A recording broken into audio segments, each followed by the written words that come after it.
بسم الله والحمد لله والصلاة والسلام على رسول الله صلى الله عليه وعلى آله وصحبه ومن والاه. أما بعد،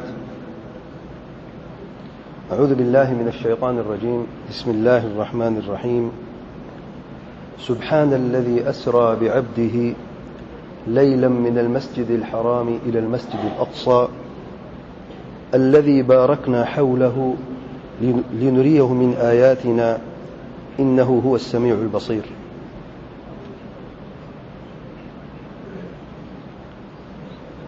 آج کے خطبے کا موضوع ہے اسراء اور معراج.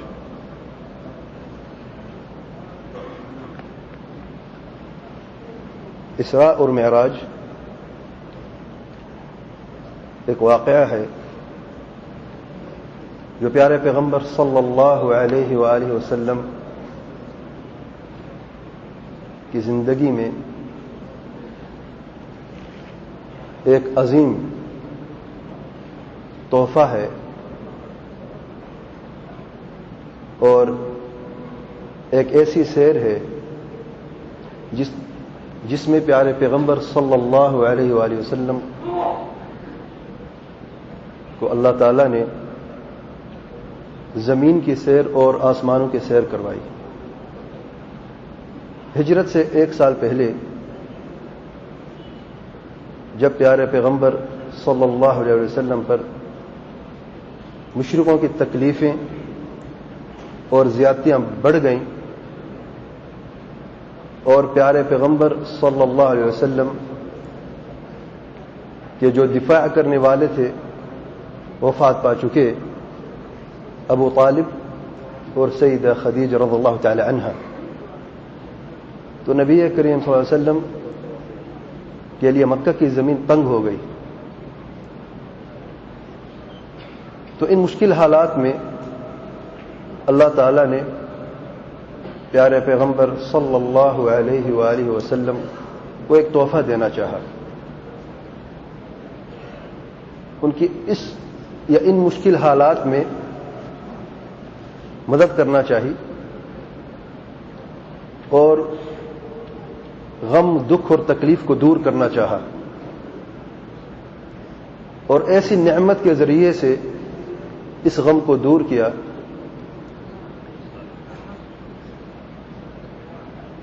کہ قرآن مجید میں اللہ تعالی نے آیات نازل فرمائی اس عظیم نعمت کے متعلق جو پیارے پیغمبر صلی اللہ علیہ وسلم کے لیے خاص تھی. میں پہلے قصہ بیان کرتا ہوں مختصراً، پھر اس قصے میں سے جو اہم پیغامات ہیں ان کے متعلق بات کرتے ہیں. ایک مرتبہ پیارے پیغمبر صلی اللہ علیہ وسلم رات کے وقت لیٹے ہوئے تھے کہ اچانک جبریل علیہ الصلوۃ والسلام آئے اور فرمایا کہ اللہ تعالیٰ کا حکم ہے کہ سیر کو جانا ہے بیت المقدس کی طرف، پھر آسمانوں کی طرف. اور جبریل علیہ الصلوۃ والسلام کے ساتھ براق تھا، ایک خاص سواری تھی. وہ سواری کیا ہے اور کیسے اللہ اعلم، لیکن جو حدیث میں وصف آیا ہے کہ وہ سفید رنگ کی تھی، گدھے سے بڑی اور خچر سے چھوٹی سائز کے اعتبار سے. تو نبی کریم صلی اللہ علیہ وسلم براق پر سوار ہوتے ہیں اور مسجد حرام سے یعنی مکہ سے بیت المقدس کی طرف روانہ ہو جاتے ہیں.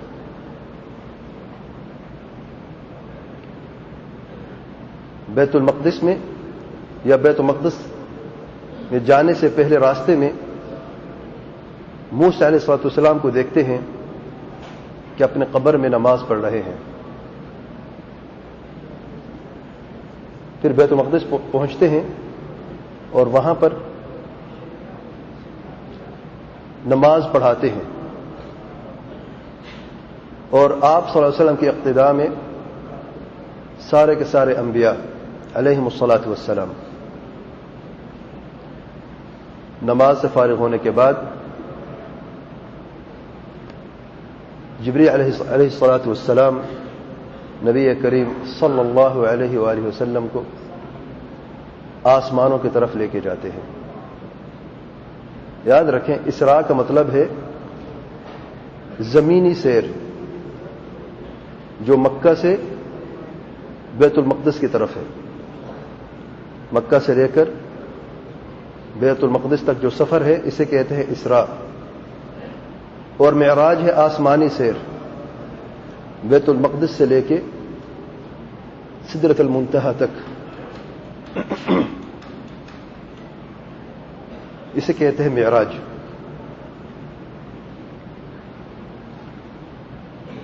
تو آسمان کی طرف جاتے ہوئے ساتوں آسمانوں میں مختلف انبیاء علیہ الصلوۃ والسلام سے ملاقات ہوتی ہے.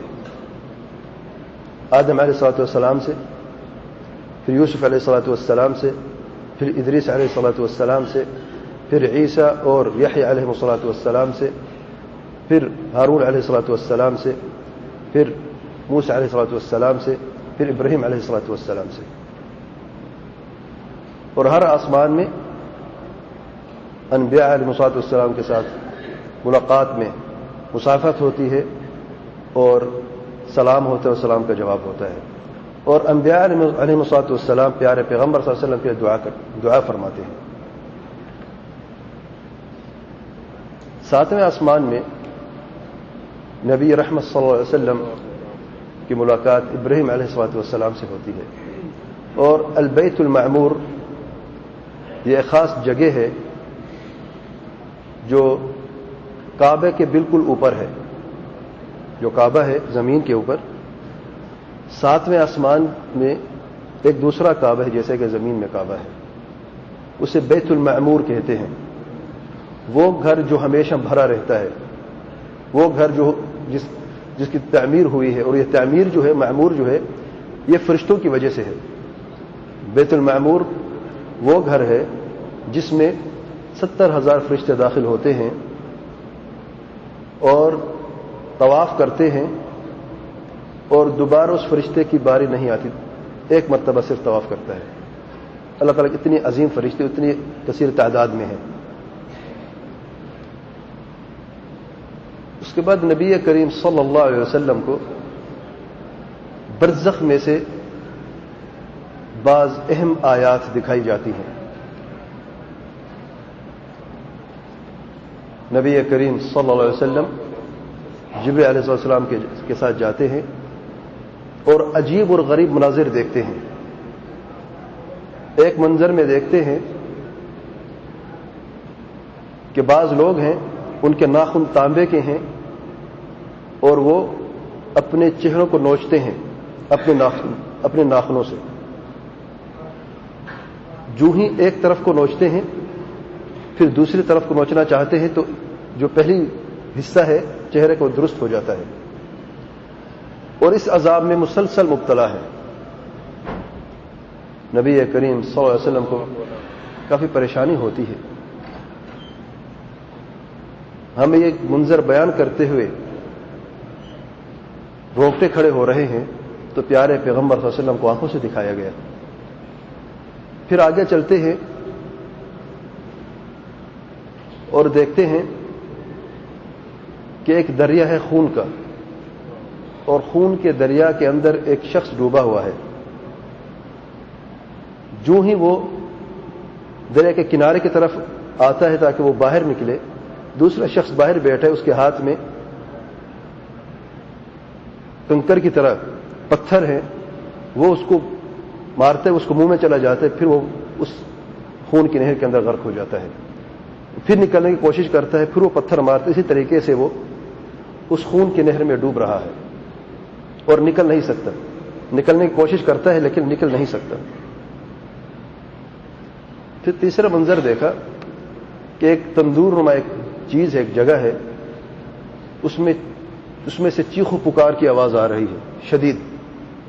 اس میں جب جھانک کے دیکھا کہ اس میں مرد اور عورتیں ہیں، بالکل براہنہ ننگے مرد اور عورتیں، تندور کا سیک جب آگ ان کو نیچے سے پہنچتی ہے تو ان کی چیخیں نکلتی ہیں۔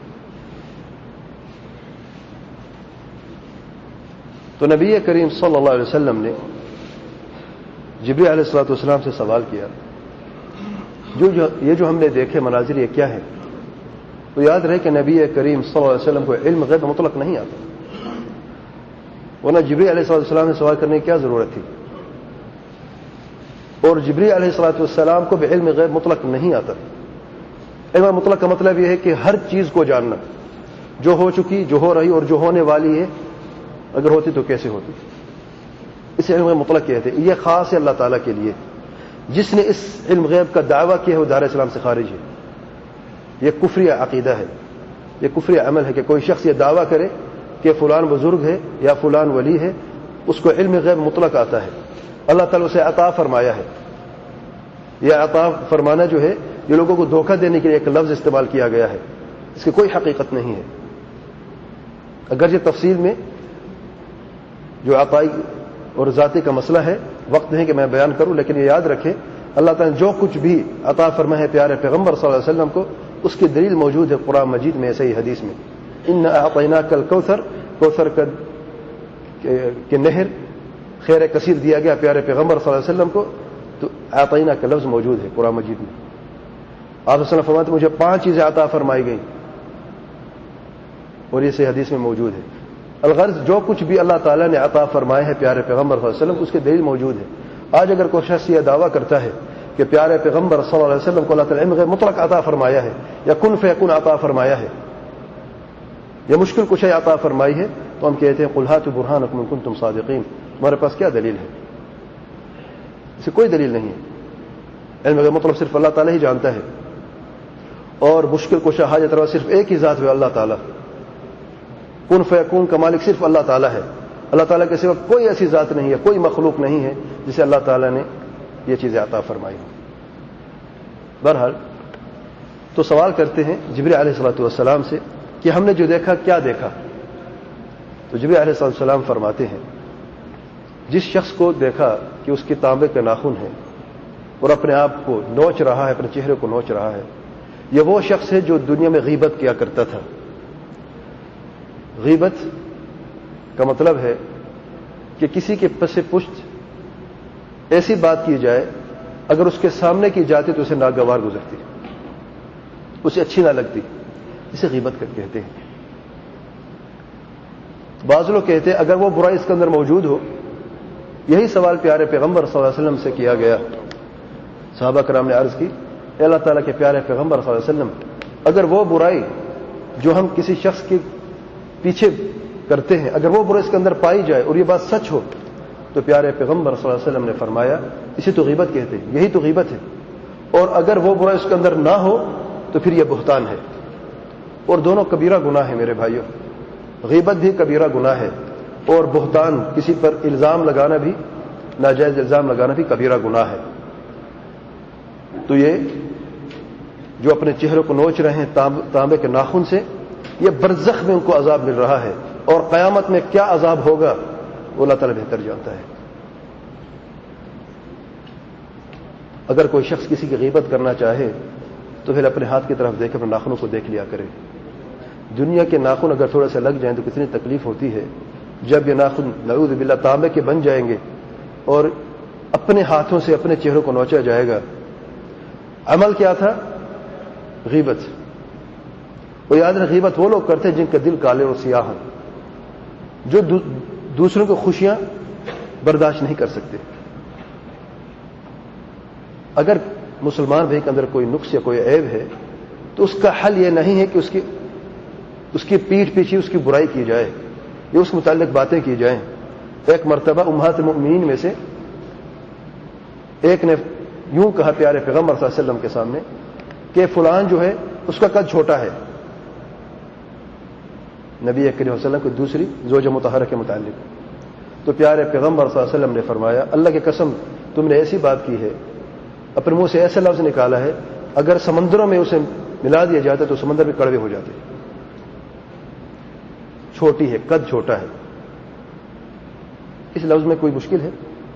ظاہراً تو کوئی بات بھی نہیں ہے، سچ تو کہے، قد تو چھوٹا ہے، لیکن اللہ تعالیٰ کے ہاں اس بات کی کتنی قدر و قیمت ہے، کتنی اہمیت ہے کہ کسی مسلمان کے یا کسی انسان کے پیٹھ پیچھے اس کی برائی نہ کی جائے۔ یہ مسلمانوں کا حق ہے کہ ان کی غیبت نہ کی جائے، جو بات ان کو ناگوار گزرے وہ جیسے ان کے سامنے ہم بیان نہیں کر سکتے، تو یہ سب سے بڑی بزدلی ہے کہ ان کے پیٹھ پیچھے یہ بات بیان کی جائے۔ اور غیبت کے متعلق اللہ تعالیٰ جو قرآن مجید میں جو الفاظ بیان کیے ہیں آپ جانتے ہیں۔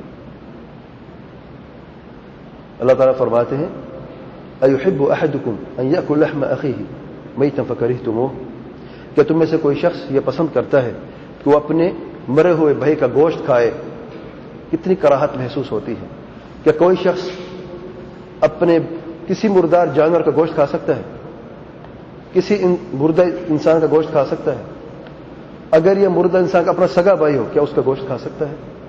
اگر نہیں تو پھر غیبت بھی ایسی ہی اتنی عظیم گناہ ہے، اتنی عظیم کراہت کا عمل ہے کہ جیسے کہ کوئی انسان اپنے سگے بھائی کا گوشت کھانا پسند نہیں کرتا تو اسے غیبت سے بھی اتنی نفرت ہونی چاہیے۔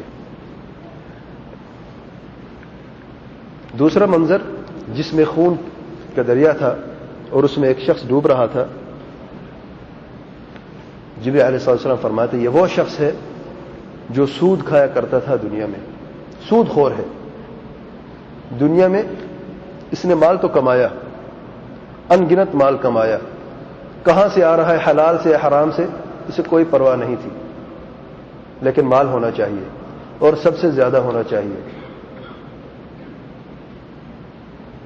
ان گنت مال ہونا چاہیے، حرام کا ہے حلال کی اس کی کوئی پرواہ نہیں ہے۔ اور خاص طور پہ سود، جس کے متعلق اللہ تعالی قرآن مجید میں فرماتے ہیں فَأَذَنُوا بِحَرْبٍ مِّنَ اللَّهِ وَرَسُولِهِ، کہ جنگ ہے، اعلان جنگ ہے سود خور کے خلاف اللہ تعالیٰ سے اور اللہ تعالیٰ کے پیارے پیغمبر صلی اللہ علیہ وسلم کی طرف سے۔ یہ آیت ہر مسلمان سنتا ہے اور اس کے باوجود بھی سود کھاتا رہتا ہے۔ کب تک کھائے گا؟ موت تو آنے ہی والی ہے۔ یا سود کے مال سے موت کو خرید سکتا ہے کہ اسے موت کبھی نہ آئے؟ ہرگز نہیں۔ مرنے کے بعد کیا ہونے والا ہے؟ الجزاء من جنس العمل، جیسا کہ دنیا میں کھایا کرتا تھا حرام، قیامت کے دن دنیا میں کھایا پیا کرتا تھا حرام سے، برزخ کی زندگی میں خون کے دریا میں وہ ڈوبے گا، نہ اس میں مرے گا اور نہ اس میں وہ زندہ رہ سکتا ہے، نہ وہ مر سکتا ہے اور نہ اس میں زندہ رہ سکتا ہے۔ خون کے دریا میں وہ رہے گا، اور جب بھی وہ نکلنے کی کوشش کرتا ہے تو دوسرا شخص ایک ایسا فرشتہ متعین کر دیا گا اللہ تعالیٰ کی طرف سے جو اسے پتھر مارتا ہے، اور وہ پتھر اس کے لیے لقمہ بن جاتا ہے، اور پھر وہ پانی میں دوبارہ ڈوب جاتا ہے، اور اسی کشمکش میں رہتا ہے، اسی عذاب میں رہتا ہے۔ کب تک؟ الا ما شاء اللہ سبحانہ و تعالی، جب تک کہ اللہ تعالیٰ چاہے گا، جب تک کہ اللہ تعالیٰ کا حکم نہیں آئے گا۔ اور تیسرے وہ لوگ جو تندور میں جل رہے تھے، جبریل علیہ السلام فرماتے ہیں یہ وہ لوگ ہیں جو دنیا میں زنا کیا کرتے تھے، زانی ہیں، بے حیائی بے شرمی کی انتہا۔ اللہ تعالیٰ نے انسان کو جب پیدا کیا ہے تو ننگا پیدا نہیں کیا جیسا کہ بعض مفکرین سمجھتے ہیں، بہترین لباس میں، شرم و حیا میں اس زمین پر اتارا ہے، اور اسے تعلیم دی گئی کہ کیا حلال ہے اور کیا حرام ہے، اور دین نے عزت کی خاص حفاظت کی ہے، اور اس عزت کی حفاظت میں سے جو طریقے اپنائے گئے ہیں وہ یہ ہے کہ زنا کو حرام کر دیا گیا۔ جیسا کہ انسان اپنے پیاروں کو زانی نہیں دیکھ سکتا، یہ اسے پسند نہیں ہے کہ کوئی شخص ان سے زنا کریے یا بری نظر سے بھی دیکھے، تو دوسرے مسلمان بھی پسند نہیں کرتے۔ جو لوگ زنا کرتے ہیں حقیقتاً وہ اپنے صرف وہ گناہ ان کے سر پہ نہیں ہے، وہ گنہگار ضرور ہیں، لیکن زنا کی برائی اور بے حیائی کی برائی ان کے گھروں تک پہنچ جاتی، ان کو علم بھی نہیں ہوتا۔ یہ انصاف ہے اللہ تعالیٰ کی طرف سے۔ اگر گھر کا سربراہ بگڑا ہوا ہو، گھر کا سربراہ زناکاریاں کرتا رہے، تو پھر ان کے ماتحت جو گھر والے ہیں وہ کیسے زنا سے بچ سکتے ہیں؟ الا من رحم اللہ سبحانہ و تعالی، الا کہ اللہ تعالیٰ کا خاص فضل و کرم ہے بعض لوگوں پر، پھر تو بچ سکتے ہیں۔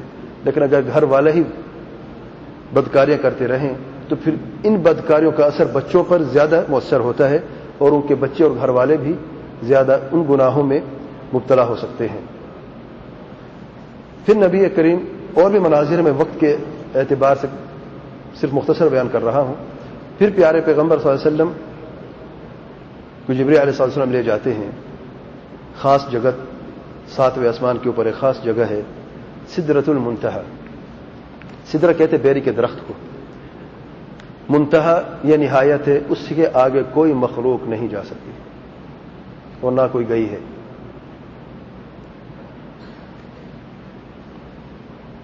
یہ عجیب بیری کا درخت ہے، اس کا جو پھل ہے ایسے جیسے کہ مٹکے نہیں ہوتے بڑے، اور پتے ایسے جیسے کہ ہاتھی کے کان، بہت بڑے اور چوڑے۔ حقیقت اللہ علم کیسی ہے، لیکن یہ مثالیں دی گئی کہ ایسے ہیں، یعنی حجم کے اعتبار سے اور خوبصورتی کے اعتبار سے، اور کتنے وسیع اور بڑے ہیں۔ نبی رحمت صلی اللہ علیہ وسلم جب وہاں پر پہنچے،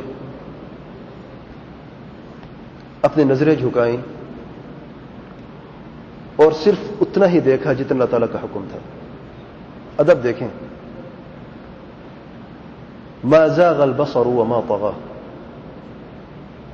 ہم یہاں پہ بیٹھے ہیں، ہمارے سامنے میں آپ کو دیکھ رہا ہوں، میری آنکھوں میں مسجد کا بہت سارا حصہ آ رہا ہے، اگرچہ میں سامنے دیکھ رہا ہوں لیکن ارد گرد کے حصے نظر آ رہے ہیں، اور اگر تھوڑا سا دائیں بائیں دیکھتا ہوں تو پوری مسجد کا نظارہ میرے سامنے آ جاتا ہے، اور یہ جانتا ہوں کہ کون شخص کہاں بیٹھا کیسے اور کیا کر رہا ہے۔ پیارے پیغمبر صلی اللہ علیہ وسلم، اللہ تعالیٰ فرماتے ہیں ما زاغ البصر وما طغى۔ زاغا کہتے ہیں ہٹنے کو، اور طغى کہتے ہیں حد سے گزرنے کو۔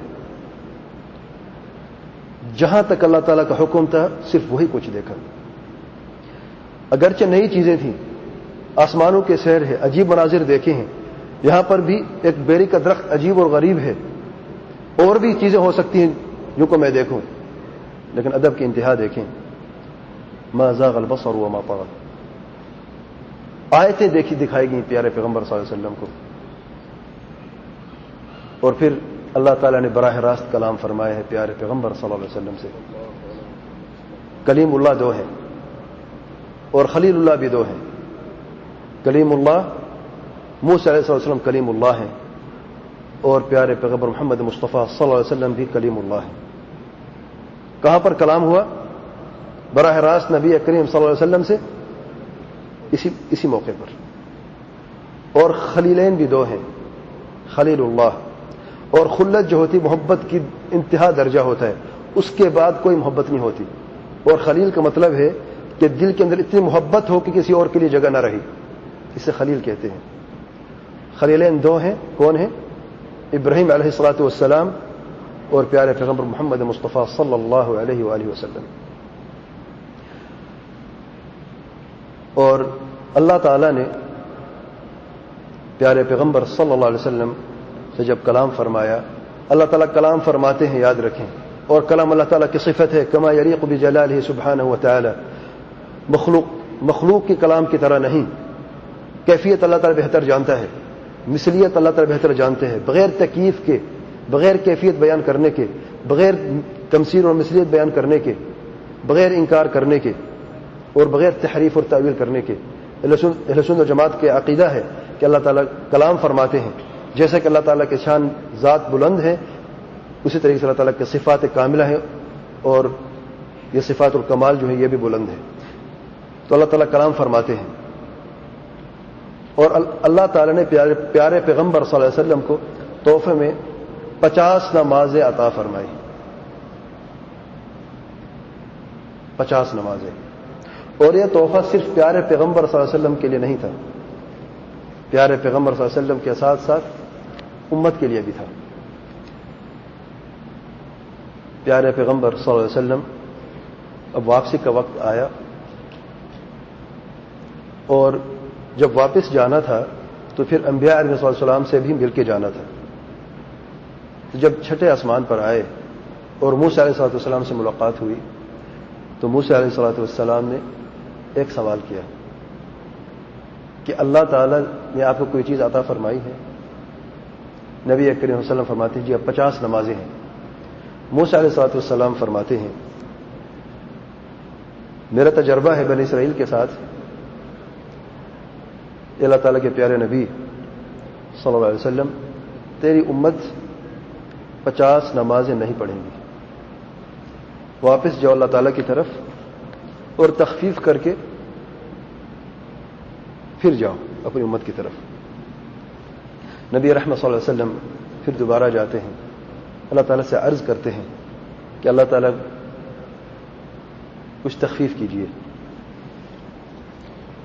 رب الجلال سبحانہ و تعالیٰ 5 کم کر دیتے ہیں، 45 ہو جاتی ہے۔ پھر جاتے ہیں موسیٰ علیہ السلام کی طرف، پھر فرماتے ہیں کہ 45 ہے۔ پھر موسیٰ علیہ السلام فرماتے ہیں کہ 45 بھی نہیں پڑھ سکیں گے، دوبارہ تخفیف کے لیے اللہ تعالیٰ سے عرض کرو۔ پھر اسی طریقے سے جاتے ہیں اور آتے ہیں، 50 میں سے 5 باقی رہتی ہیں، 5۔ موسیٰ علیہ السلام فرماتے ہیں اللہ تعالیٰ کے پیارے نبی آپ کی امت 5 بھی نہیں پڑھیں گی، اس میں بھی تخفیف کر کے آؤ۔ نبی رحمت صلی اللہ علیہ وسلم فرماتے ہیں مجھے شرم آتی ہے، 50 میں سے 5 ہو گئی ہیں، میں اب دوبارہ نہیں جا سکتا اللہ تعالیٰ کی طرف، اب 5 منٹ میں کیا تخفیف کر رہا ہوں۔ اور 5 ہی نمازیں لے کر واپس آئے۔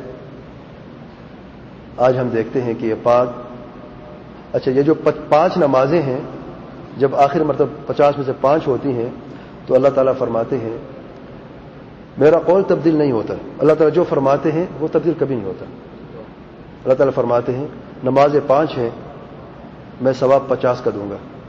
میرے ہاں نمازیں 50 ہی ہیں لیکن ایک نماز 10 کے برابر ہے۔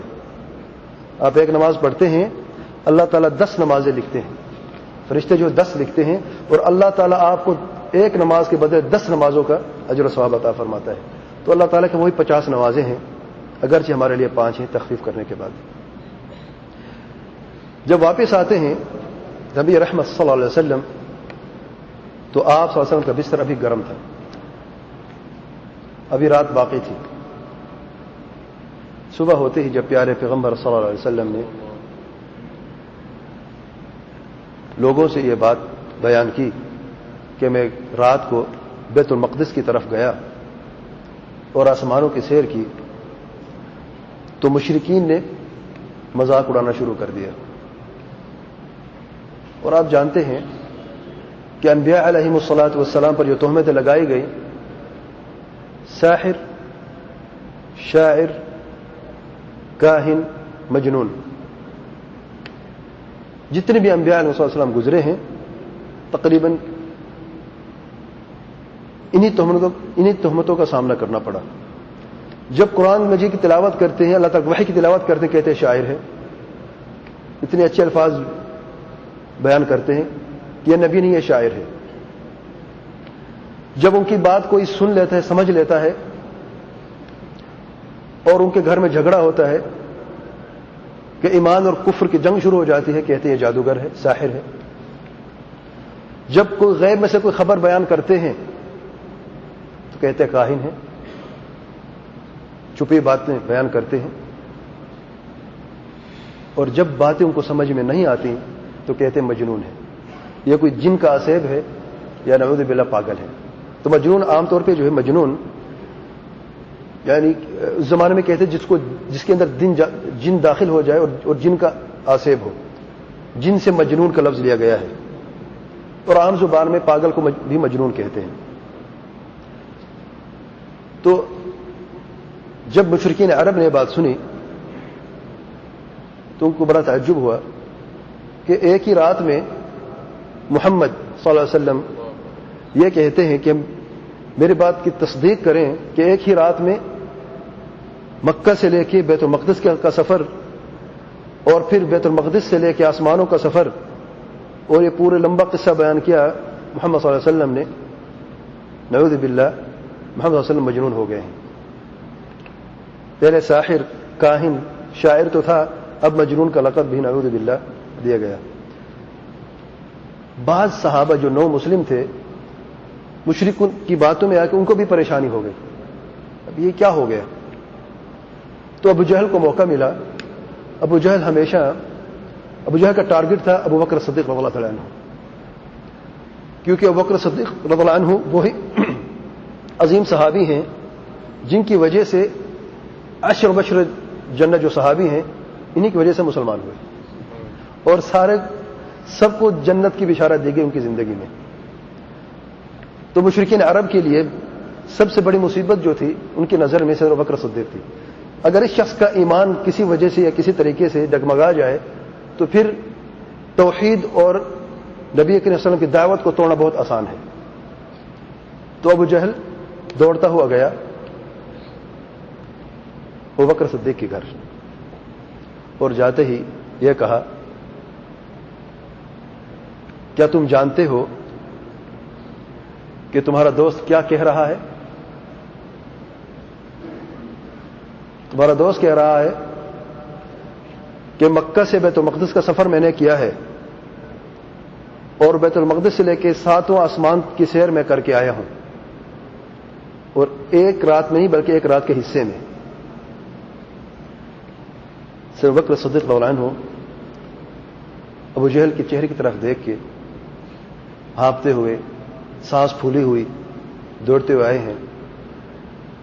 فرماتے ہیں ان قالہ فقد صدق, اگر یہ جو باتیں تم مجھے سنا رہے ہو, اگر یہ پیارے پیغمبر صلی اللہ علیہ وسلم کا فرمان ہے تو سچ ہے. مجھے یہ نہ بتائیں کہ ہو سکتا نہیں ہو سکتا, میں تمہارے منہ سے سن رہا ہوں. تمہاری بات سچ و غلط بھی ہو سکتی ہے, کافر کہاں سچے ہوتے ہیں. اس لیے فرمائے ان قالہ فقد صدق, اگر آپ صلی اللہ علیہ وسلم نے فرمایا ہے تو سچ فرمایا ہے, تیرے بات کا کوئی اعتبار نہیں. ایک ہی جواب دیا, ایک ہی جملے میں, چند الفاظ میں. ابو جہل کا سر جھک گیا. کیا اتنی ایمان بھی ہوتا ہے کسی شخص کا, پہاڑوں سے بھی زیادہ مضبوط, ہلنے کا نام ہی نہیں لیتا. پورے مکہ والے پریشان ہیں, یہ ایک شخص ہے جو یہ کہتا ہے ان قالوا فقد صدق, اگر میرے پیارے پیغمبر صلی اللہ علیہ وسلم کا فرمان ہے تو سچ ہے, بغیر یہ سوچتے سمجھتے ہوئے کہ ایک رات میں 2 مہینے کا سفر ہم کرتے ہیں. ابو جہل کہتا ہے کہ 2 مہینے ہم اونٹوں پر سوار ہوتے ہیں, اونٹوں کی سانس پھول جاتی ہے, ان کو دوڑاتے ہیں, بیت المقدس کا سفر کرتے 2 مہینے لگتے ہیں, اور ایک رات کے حصے میں ہم کیسے تسلیم کریں, کیسے تصدیق کر لیں. تو پھر جمع ہوئے مشرکین نبی کریم صلی اللہ علیہ وسلم کے سامنے اور امتحان لینا شروع کیا. اور یاد رہے پیارے پیغمبر صلی اللہ علیہ وسلم بیت المقدس کا سفر نہیں کیا تھا اور نہ ہی دیکھا تھا. شام کا سفر تو بچپن میں ہوا تھا, لیکن بیت المقدس کی طرف جانا اور مسجد کو دیکھنا, مسجد اقصی کو دیکھنا نبی کریم صلی اللہ علیہ وسلم نے نہیں دیکھا تھا. تو امتحان لے رہے ہیں مشرکین کہ دیکھیں سچ ہے یا جھوٹ ہے. تو جو ہی سوال کرنا شروع کیا, اچھا جب گئے تو راستے میں کیا دیکھا, جب گئے تو پھر بیت المقدس کا وصف ہمیں بتائیں کہ کیسا ہے. جیسا مسجد میں بیٹھے ہیں, میں نے مسجد دیکھی, میں بتا سکتا ہوں کہ اس مسجد میں کتنی بڑی ہے, تقریباً اس میں کتنی سپلٹ ایسی لگے ہیں, اندازے کے طور پہ اس میں اوپر عورتوں کی جگہ بھی ہے, اس میں پلرز بھی ہیں, اس میں قرآن مجید بھی رکھے ہیں کس طریقے سے, تو وہی بتا سکتا جو جب کسی نے دیکھا ہے. اور باہر کا وصف بھی میں بتا سکتا ہوں کہ کون سا پینٹ ہے, اس کا جو مینار کیسی ہے. تو انہوں نے امتحان لینا شروع کیا, اگر دیکھے تو ہم بتائیں کیا دیکھا ہے. اللہ تعالیٰ نے پیارے پیغمبر صلی اللہ علیہ وسلم کے سامنے بیت المقدس کو ایسے اس کی شکل و صورت پوری آپ صلی اللہ علیہ وسلم کے سامنے ظاہر کر دی. آپ صلی اللہ علیہ وسلم دیکھ رہے ہیں, جو سوال وہ کرتے ہیں آپ صلی اللہ علیہ وسلم جواب دے رہے ہیں. کہ دروازہ کس طرف سے، دروازے سے داخل ہوتے ہوئے دائیں جانب کیا ہے، بائیں جانب کیا ہے، چھت میں کیا ہے، اور پورا تفصیل بیان کر رہے ہیں، جو پوچھ رہے ہیں وہ بیان کر رہے ہیں. یہ معجزہ تھا پیارے پیغمبر صلی اللہ علیہ وسلم کے لیے. جب تنگ ہو گئے کیا ایمان لے کے آئے؟ کیا کہا؟ یہ کاہن ہے، نعوذ باللہ. ساحر تھا، ساحر، شاعر، مجنون، کاہن. دلوں پر کفر کی کالک چھائی ہوئی تھی، شرک نے جگہ کی ہوئی تھی، شرک کے پردوں نے اس حق بات کو داخل نہ ہونے دیا دل میں، اور اللہ تعالیٰ کو توفیق بھی نہیں دی. یاد رکھیں، جو حق بات نہیں سمجھنا چاہتا اسے اللہ تعالیٰ توفیق بھی نہیں دیتا، اس کے لیے حق راستہ آسان بھی نہیں کرتا.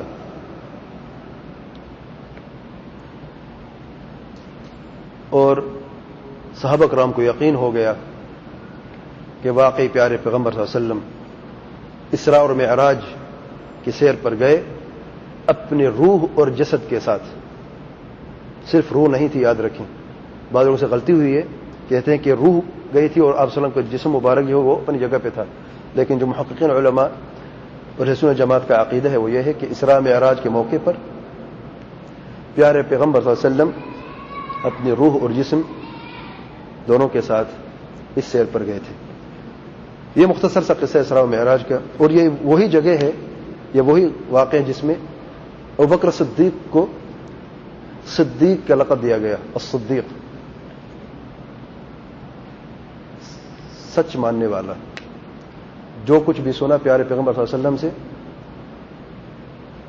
بس یہ معلوم ہو جائے کہ آپ صلی اللہ علیہ وسلم کا فرمان ہے، سچ ہے. یعنی ایمان کی درجے کی بلندی کی انتہا ہے. اہم پیغام اس قصے میں سے نمبر 1، مسجد الحرام، کہ اس زمانے مسجد تھی. سبحان الذي اسرى بعبده ليلا من المسجد الحرام الى المسجد الاقصى. مسجد اقصی تو موجود تھی، کیا مسجد حرام موجود تھی؟ نہیں. تو مسجد کا لفظ کیسے استعمال ہوا؟ یاد رکھیں، مسجد صرف اس 4 دیواری کو نہیں کہا جاتا جیسے کہ بعض لوگ سمجھتے ہیں. مسجد کہتے ہیں عبادت گاہ کو، جہاں جس جگہ پر عبادت کی جائے اسے مسجد کہتے ہیں. اور سے بخاری مسلم میں پیارے پیغمبر صلی اللہ علیہ وسلم فرماتے ہیں، لعنت ہو یہود و نصارہ پہ، انہوں نے اپنے انبیاء کی قبروں کو مسجد بنایا، یعنی عبادت گاہ بنایا. بعض لوگ سمجھتے ہیں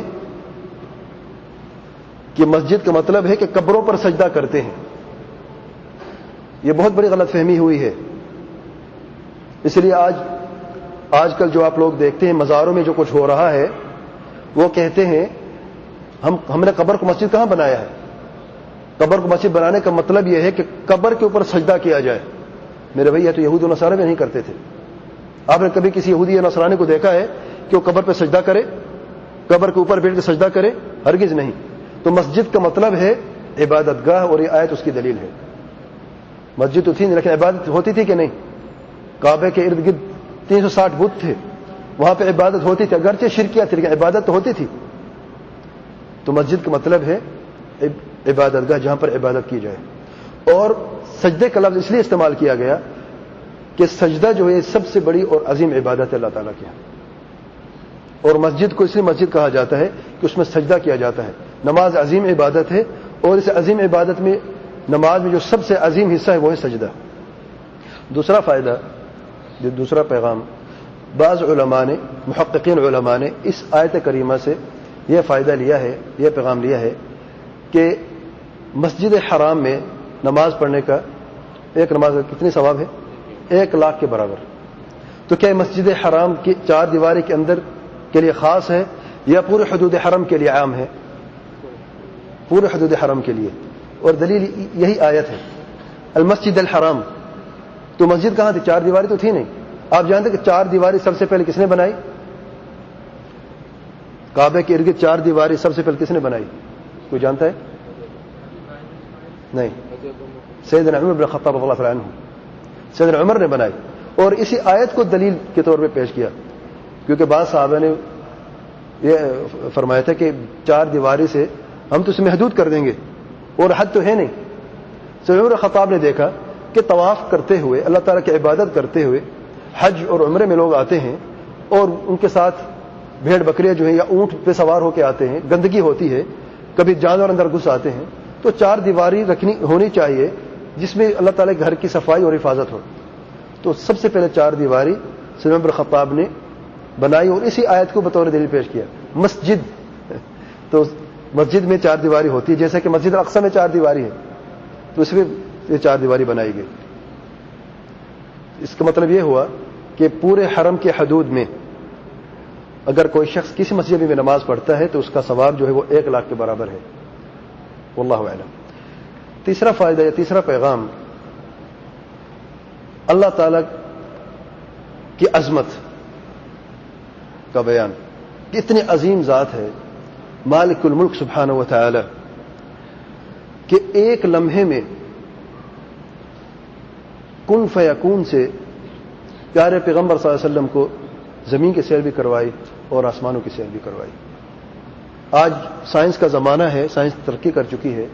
آپ جانتے ہیں کہ زمین کی جو سب سے قریب ترین سیارہ ہے وہاں تک پہنچنے کے لیے 3 سال کا وقت کم سے کم لگتا ہے. 3 سال. یہ قریب ترین سیارہ جو ہے. اور پھر سولر سسٹم پورا دیکھیں آپ, مجموعہ شمسیہ جو ہے اس جیسے اور ہے لاکھوں, اور پھر ان کے علاوہ جو پورے کائنات پھیلی ہوئی ہے, یہ جو ہمیں نظر آتے ہیں سٹارز وغیرہ, یہ آسمان دنیا ہے, یہ دنیا کا آسمان ہے. پھر پہلا, دوسرا آسمان, تیسرا, 7ویں آسمان تک جو مدت اور مسافت ہے, کوئی بھی علم وہاں تک پہنچ نہیں سکتا. یاد رکھیں, کوئی بھی علم نہیں پہنچ سکتا. میرے بھائی, دنیا کے آسمان کا مکمل علم کسی کو نہیں آج تک, کسی فزسٹ کو بھی نہیں ہے, کسی عالم, کسی سائنسدان کو بھی نہیں ہے. اس لیے بلیک ہولز کی بات کرتے ہیں بعض سائنٹسٹ, یہ بلیک ہولز بھی اگر اس کا وجود حق ہے, اللہ علم, جیسے وہ کلیم کرتے ہیں, اگر یہ بھی موجود ہے تو یہ صرف اسی آسمان دنیا کے متعلق ہے. آسمان دنیا سے اوپر یا اس کا مکمل عبور کسی بھی انسان, کسی بھی مخلوق کو اللہ تعالی نے نہیں دیا. یاد رکھیں. 7واں آسمان تو دور کی بات ہے. چوتھا پیغام, برزخی زندگی جو ہے وہ دنیا اور آخرت کی زندگی سے بالکل مختلف ہے. برزخ کہتے ہیں اوڑ کو, جو 2 چیزوں کے بیچ میں چیز ہوتی ہے اسے برزخ کہتے ہیں. دنیا اور آخرت کی زندگی کے بیچ میں برزخ ہے, اور برزخ کی زندگی میں ایک قاعدہ ہے کہ اس کا دنیا سے قیاس نہیں کیا جاتا. اور اس کی دلیل اسی قصے میں, اسراء معراج میں, موسیٰ علیہ الصلوۃ والسلام کو پیارے پیغمبر صلی اللہ علیہ وسلم نے 3 مرتبہ دیکھا. کہاں کہاں دیکھا؟ اپنی قبر میں نماز پڑھتے ہوئے, پھر بیت المقدس میں اقتداء کرتے ہوئے نماز میں, پھر 6ٹھے آسمان میں. کتنے موسیٰ علیہ الصلوۃ والسلام ہیں دنیا میں؟ کتنی ہیں؟ صرف ایک ہی ہے, اور یہاں پر 3 جگہوں پر دیکھا. تو یہ برزخ زندگی ہے میرے بھائی. وہاں پر آپ 3 مرتبہ بھی دیکھ سکتے ہیں, اس سے کم زیادہ بھی دیکھ سکتے ہیں, کیونکہ دنیا میں تو ہم ایک شخص کو صرف ایک جگہ پر دیکھتے ہیں بس.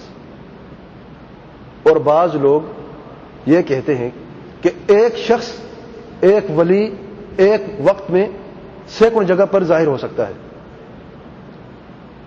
دلیل یہ پیش کرتے ہیں بھائی برزخ زندگی ہے. اس دنیا میں شیطان تو انسان کی شکل اختیار کر سکتا ہے, اور یہی کچھ ہو رہا ہے کہ ابھی میں اس بھائی کو یہاں پہ دیکھ رہا ہوں اپنے سامنے, اور اسی وقت کو دوسرا شخص کہتا ہے میں نے دیکھے دوسری مسجد میں نماز پڑھ رہا تھا, یا اسے غلط فہمی ہوئی. اگر صحیح تو پھر جن ہے, شیطان ہے جو انسان کی شکل اختیار کر کے لوگوں کو دھوکہ دیتے ہیں. لیکن بیک وقت ایک ہی جگہ پر اسی دنیا میں ایک جگہ سے زیادہ ایک انسان کو دیکھا جائے, یہ باطل ہے. اور پھر دوسرا فائدہ اس میں, اس پیغام میں, کہ برزخی زندگی کے متعلق جب ہم بات کرتے ہیں, یاد رکھیں برزخی دنیا الگ ہے. بعض لوگوں کا یہ عقیدہ ہے کہ انبیاء زندہ ہے اپنی قبروں میں دنیاوی زندگی سے یا دنیاوی سی زندگی سے. وہ خود بیچارے مختلف ہیں, مضطرب ہیں. کبھی کہتے دنیاوی زندگی, کبھی کہتے دنیاوی سی زندگی, یعنی دنیا جیسی زندگی جو مکمل دنیاوی نہیں ہے. اور وہاں پہ انبیاء علیہ السلام کھاتے ہیں پیتے ہیں. برزخی زندگی اور ہے, اس دنیا سے اس کا کوئی تعلق نہیں ہے. جو کہیں پہ کوئی تعلق ہے تو اس کی دلیل موجود ہے. مردے کو دفن کیا، مردہ قدموں کی چلنے کی آواز سنتا ہے، یہ ایک تعلق ہے، یہ اللہ تعالیٰ کے حکم سے سنتا ہے. کیا مردہ ہر چیز سنتا ہے؟ نہیں. اس لیے اگلا پیغام جو ہے نمبر 6 کہ مردے سنتے نہیں ہیں. اور جو لوگ کہتے ہیں کہ مردے سنتے ہیں، انہوں نے مردوں اور زندوں کو برابر کر دیا. اللہ تعالیٰ فرماتے ہیں وَمَا يَسْتَوِي الْأَحْيَاءُ وَلَا الْأَمْوَاتُ، مردے اور زندے کبھی برابر نہیں ہو سکتے. اللہ تعالیٰ فرماتے ہیں وَمَا أَنْتَ بِمُسْمِعٍ مَّن فِي الْقُبُورِ، اے میرے پیارے پیغمبر صلی اللہ علیہ وسلم، آپ کبھی بھی مردوں کو سنا نہیں سکتے، مردے نہیں سن سکتے. یہ جو قبر میں قدموں کے چلنے کی آواز سنتے ہیں، صرف یہی سنتے ہیں. اور یہ ہم اس لیے کہتے ہیں کہ اس کی دلیل ہے، ورنہ برزخ تو غیب ہے، ہم نہیں جانتے غیب کے متعلق.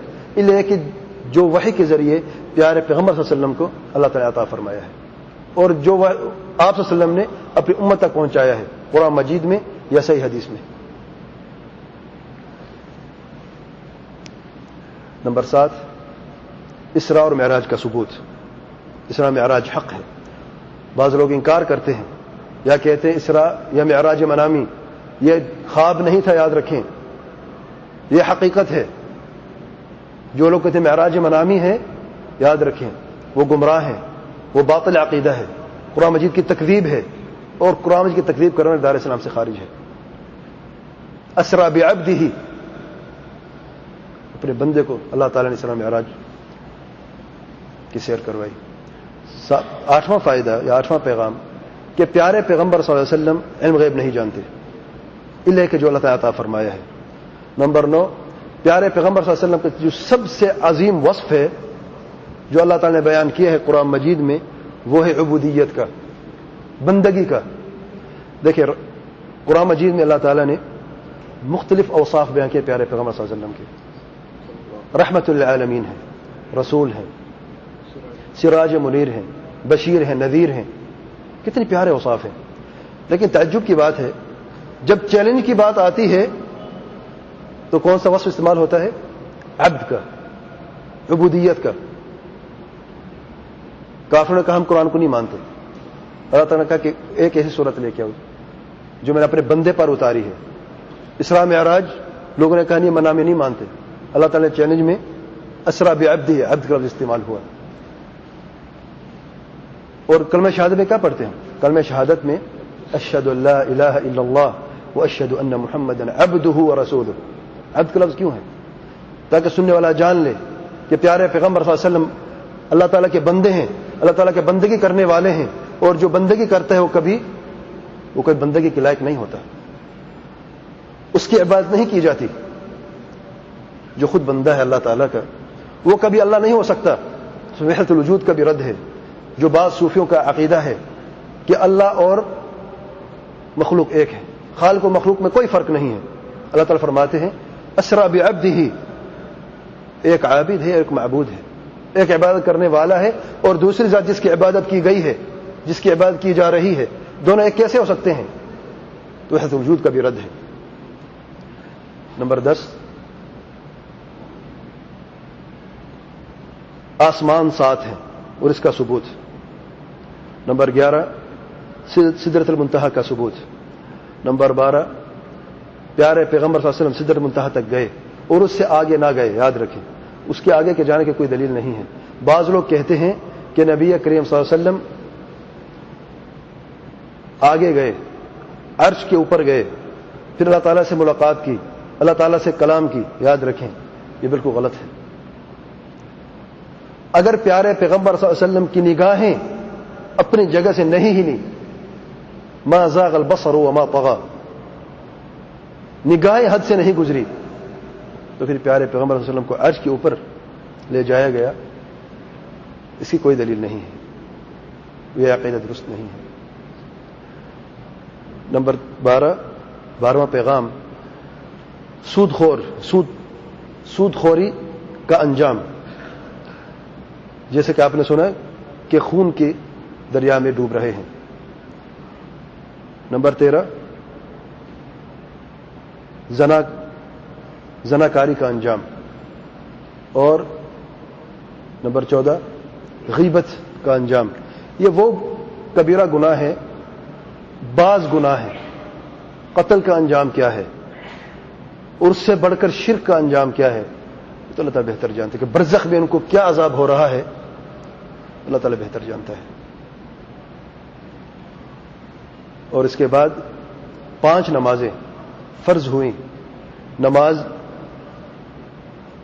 اسلام کا دوسرا رکن ہے کلمہ توحید کے بعد, اور نماز کی اہمیت آپ جان لیں. باقی جتنی بھی عبادات ہیں وہ زمین پر فرض ہوئیں. یہ واحد عبادت ہے جو 7ویں آسمان پر فرض ہوئی, اور یہ واحد عبادت ہے اگر انسان اس عبادت کو بہترین طریقے سے, جیسا کہ پیارے پیغمبر صلی اللہ علیہ وسلم کا فرمان ہے صلو کما رأیتمونی اصلی, اس طریقے سے نماز پڑھو جس طریقے سے مجھے نماز پڑھتے ہوئے دیکھتے ہو. اگر اسی طریقے سے نماز کے شروط, ارکان, واجبات اور سنن بہترین طریقے سے ادا کر کے کوئی شخص نماز پڑھے تو اس کے درجے بھی بلند ہوتے ہیں, یاد رکھیں. اور وہی شخص, وہی نمازی بدی سے اور برائی سے بچ سکتا ہے. آج ہم نماز بھی پڑھتے ہیں لیکن برائیاں بھی کرتے ہیں. تو معیار کیا ہے کہ آپ کی نماز اللہ تعالیٰ قابل قبول ہے یا نہیں ہے؟ یہ معیار ہے. جو لوگ جھوٹ بولتے ہیں, سود کھاتے ہیں, کبیرہ گناہ کرتے ہیں, نافرمانیاں کرتے ہیں اور نماز بھی پڑھتے ہیں تو ان کو فرض تو ادا ہو گیا, وہ قضا نہیں کرے گا, لیکن نماز کا جو اجر و ثواب ہے اس سے محروم ہے. یہ قبولیت 2 قسم کی ہوتی ہے. ایک تو نماز کی قبولیت کے قضا نہیں کریں گے, اور دوسرا نماز کی قبولیت کے بعد جو اجر و ثواب ہے اس سے محروم ہو گئے. اور جو نماز کا اثر ہے کہ برائی اور بدی سے بچاتی ہے اس سے محروم ہے. آج امت میں ہم دیکھتے ہیں نمازیں بہت ہیں لیکن کتنی ہیں جو برائیوں سے بچے ہوئے ہیں؟ آپ انہیں پہ گن سکتے ہیں. تو نماز کے اہتمام, جسے نماز کو ضائع کیا اس نے پورے دین کو ضائع کر دیا, یاد رکھیں. اور نماز وہ عبادت ہے جو قیامت کے دن سب سے پہلے سوال ہوگا عبادات کے متعلق, نماز کے متعلق. عبادات کے بارے میں جو سوال ہوگا قیامت کے دن سب سے پہلے نماز کے متعلق ہوگا. اگر نماز درست ہے تو باقی عبادات, زکوٰۃ ہے, روزہ ہے, حج ہے, والدین کی فرما برداری ہے, صلہ رحمی ہے, مسلمانوں کے حقوق, جتنے بھی دوسرے اعمال صالحہ ہیں, نیک اعمال ہیں, وہ نماز کے بعد ہیں. نماز درست ہے تو پھر دوسری چیزوں کو بھی دیکھا جائے گا. اگر نماز نہیں تو پھر کچھ بھی نہیں. اس لیے علماء فرماتے ہیں تارک الصلاۃ کافر ہے, جس نے نماز کو ترک کر دیا وہ دار اسلام سے خارج ہے. اور آخر میں سیدنا ابوبکر صدیق رضی اللہ عنہ کی فضیلت اور ان کو صدیق کا لقب دیا گیا. اور یاد رکھیں صحابہ کرام اولیاء نہیں بلکہ اولیاؤں کے سردار ہیں, صرف ولی نہیں ہیں. اگر دنیا میں کوئی ولی ہے تو صحابہ کرام اولیاؤں کے سردار ہیں.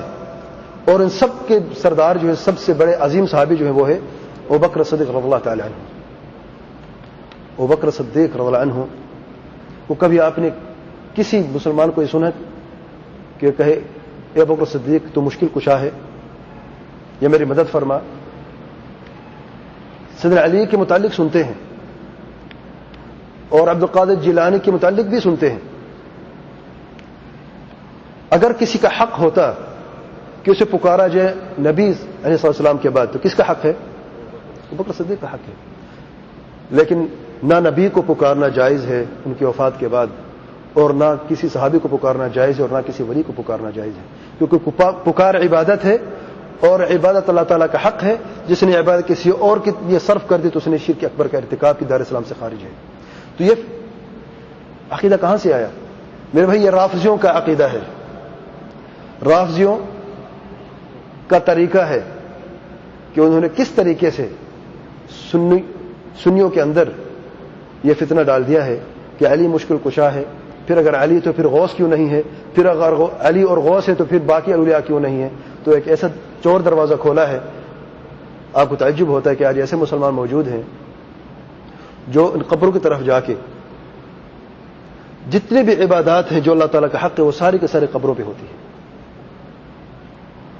نمازیں ہیں, سجدے ہیں, روزے ہیں, حج ہے, اعتکاف ہے, مجاوری, دعا, پکار, قربانی, نذر و نیاز, اپنی آنکھوں سے دیکھتے ہیں. کوئی بھی عبادت نہیں ہے جو وہاں پر نہ کی جائے. جتنی بھی عبادات ہے ساری کی ساری, جیسا کہ کوئی مسلمان اللہ تعالیٰ کی عبادت کرتا ہے, وہ عبادات ان مزاروں پہ ہوتی ہیں. اور آج ہم کہتے کہ آج ہم مسلمان بیچارے ذلیل ہیں، مسلمان کمزور ہیں، کافر کا غلبہ ہے. اگر ان مسلمانوں پر کافر کا غلبہ نہیں ہوتا تو پھر آج کے دور میں نہیں ہوتا تو پھر کب ہوتا؟ اگر آج یہ مسلمان ذلت کے لائق نہیں تو پھر کب ہوگا؟ جو مخلوق کو پکارتا ہے، جو اپنے آپ کو مخلوق کے حوالے کرتا ہے تو اللہ تعالیٰ اسے اسی کے حوالے کر دیتا ہے. من تعلق شيء وکل الیہ. پیارے پیغمبر صلی اللہ علیہ وسلم فرماتے ہیں جس کا دل کسی کے ساتھ جڑ جاتا ہے اللہ تعالیٰ اس کے اسی کے حوالے کر دیتا ہے. آج ہمارے دل کس کے ساتھ جڑے ہوئے ہیں؟ اللہ قسم تعجب ہوتا ہے. تعویذوں کے ساتھ، کالے دھاگوں کے ساتھ، کڑوں کے ساتھ. یہ دھاگا جو جب سے پہنا ہے میں بالکل ٹھیک ہو گیا، تندرست ہو گیا ہوں. جب سے فلانے پیر کی بیعت ہوئی ہے میری بیماری چلی گئی ہے. سبحان اللہ. جس کے ساتھ تمہارا دل جڑ گیا ہے اللہ تعالیٰ کا انصاف ہے، اللہ تعالیٰ نے تمہیں اسی کے حوالے کر دیا ہے. دکھ تکلیف دور اللہ تعالیٰ کرتا ہے، کوئی اور ذات نہیں کر سکتی. یاد رکھیں، نہ وہ پیر کر سکتا ہے، نہ یہ کالا دھاگا کر سکتا ہے. دکھ اور تکلیف مصیبت صرف ایک ہی ذات دور کرتی ہے. امن یجیب المضطر اذا دعاه ويكشف السوء الہ مع اللہ. وہ صرف اللہ تعالیٰ، اللہ تعالیٰ سے کوئی بھی نہیں ہے. ہندو کسے پکارتا ہے؟ عیسائی کسے پکارتا ہے؟ آپ کیا سمجھتے ہیں ہندو کی مشکل آسانی نہیں ہوتی؟ ان کی مصیبتیں نہیں ٹلتی؟ تو کیا یہ بت رام کی شکل میں یہ جو بت ہے یہی ٹالتا ہے یا یہ گائے ٹالتی ہے؟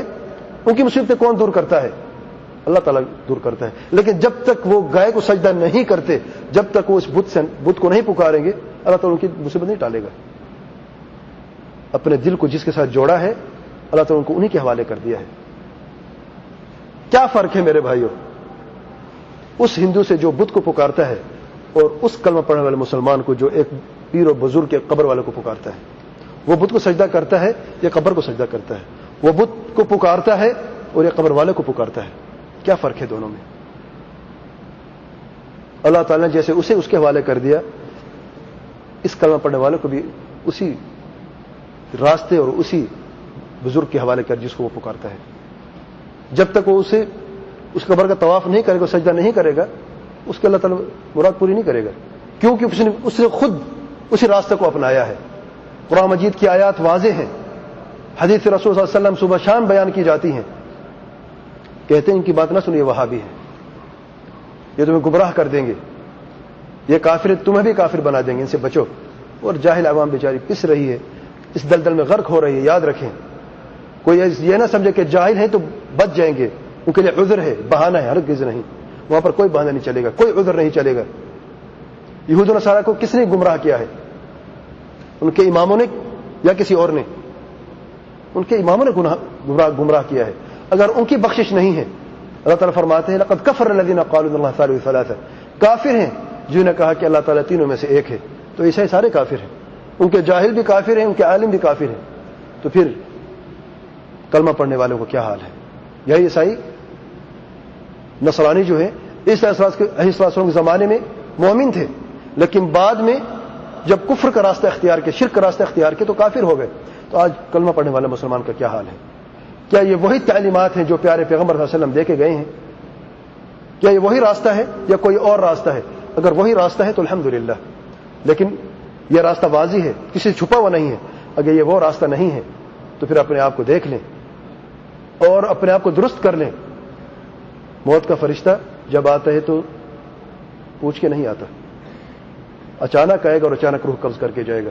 اس کے بعد پھر کوئی عبادت کا وقت نہیں.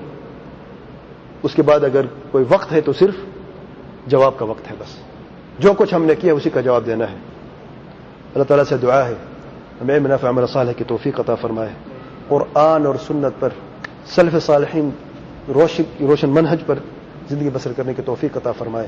سبحان ربک رب العزة عما یصفون وسلام علی المرسلین والحمد للہ رب العالمین وصلی اللہ وسلم وبارک علی نبینا محمد وعلی آلہ وصحبہ اجمعین.